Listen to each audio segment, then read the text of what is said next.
sectors of the community, and we're hoping to leave people with a better feeling about organ and tissue donations than they already had. We're hoping to have people like yourselves talk about it, become more interested in this, you know. And also, I think personally, the thought of becoming an organ donor is a very unselfish act, right? Because you're thinking of others. And if you're doing that, you become a hero. Because one day, you're going to be a hero to all those people. Now, I can say that for a fact, because my life was saved 6 years ago. I found out I had liver disease, and I was told I only had not too much time left to live. I actually had 2 days left to live when I was rushed to the hospital. And if a liver wasn't available, I wouldn't be here today. Somebody had to make that decision. And because they made that decision, my life was saved, and so were 5 others. And today I'm walking across Canada, and that person that made that decision is my hero.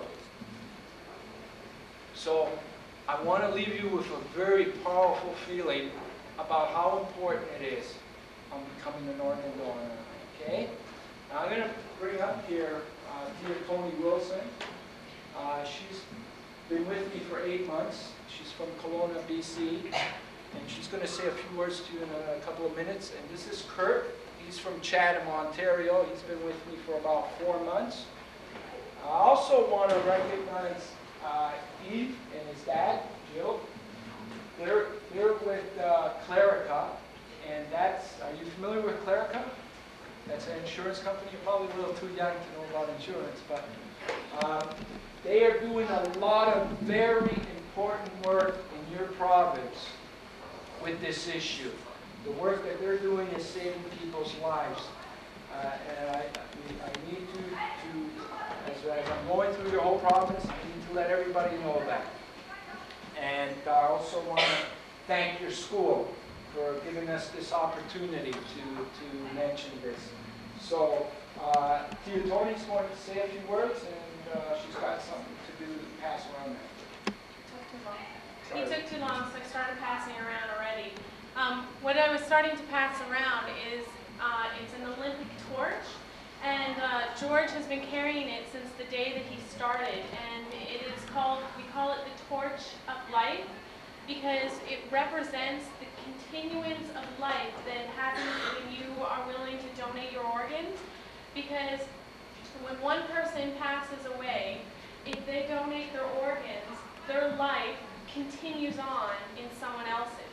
So the torch, I really hope that everybody gets a chance to touch it and pass it on, because over 1 million Canadians at this point have touched it, and I've gone to many schools with George.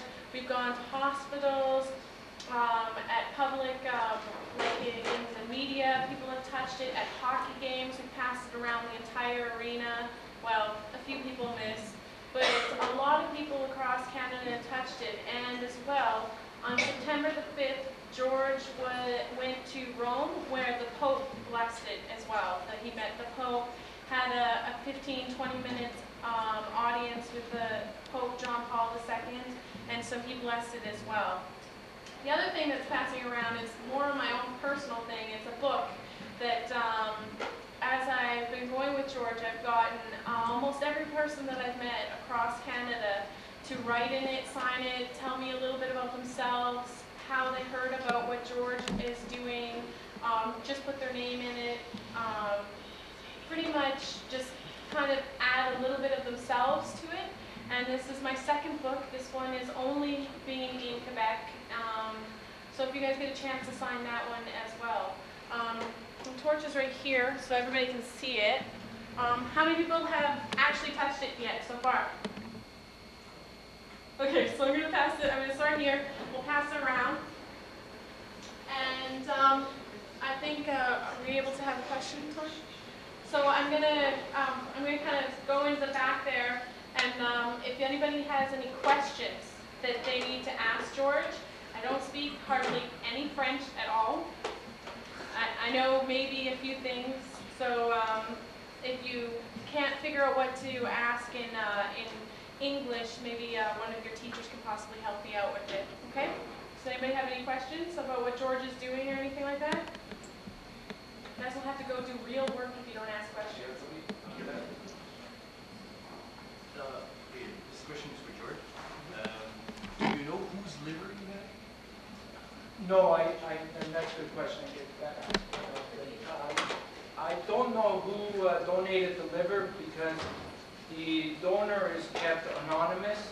The only way I can communicate is through a screened letter. So we're hoping to change that though with this swap. We feel that there's a lot of donor families that really want to meet the recipient and a lot of recipients that want to meet the donor family. And if there's a mutual desire, then there should be an option to meet. So but that's a good question. That's why I'm doing this walk, is to say thank you, to that donor. Thank you for the question. I'm encouraging everybody to really think about asking questions too. And remember, there's no dumb questions. Okay? And I know you guys are taking a biology class pretty soon. So here's an opportunity to ask something. There we got a brave guy there. And you actually reject ethics. And that's a good question too. I experienced a minimal rejection, and that was on the second day after I had the operation. And I was actually out of the hospital in 10 days, and I was back in the gym training after 3 months. And my story isn't any different than other recipients. We have a 95% success rate when people receive organs. So we basically have a cure on our hands. Can you still drink beer? Yep, absolutely. I just had some wine before I came. And that's a good question too, because there's an idea of when people receive organs that they still have to rely on, living in a bubble sort of thing. Not true. You get your healthy life back. You get to live a normal life and an active life. So we have a cure in our hands. And before that, I couldn't even move from my bed to the next room. I was so sick. How long was the surgery? The surgery was about 10 hours, and that's about the usual time, the average time. Because when they're transplanting the organ, they have to cut a lot of things, and then they have to move all the other organs around, so it's quite the thing, George, were you training before the operation? And if not, why? Training? Like exercising and training. Yeah, were you physically active before? Yeah, I was. What did you become because? Yeah, I'm a fitness promoter. Okay. So my life revolved around fitness. Even before the surgery? Yeah, even before. And one thing that I was doing was, and I was encouraging other people that are very sick with illnesses, is to keep active. Because usually that's your best hope. If you die away with the ill, your chances of survival are less. So. I have a quiz question. Okay. Yeah. Do you know how many chances you have to be a donor out of 1 million, for example?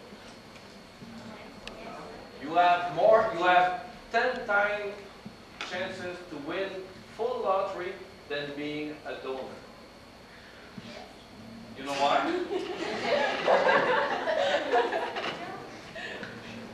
Do you know why? Because the condition needed to be a donor, the brain must stop, but the remain must still be in full condition. That means that the brain has no activity, but the heart still beats in order to keep all the organs sane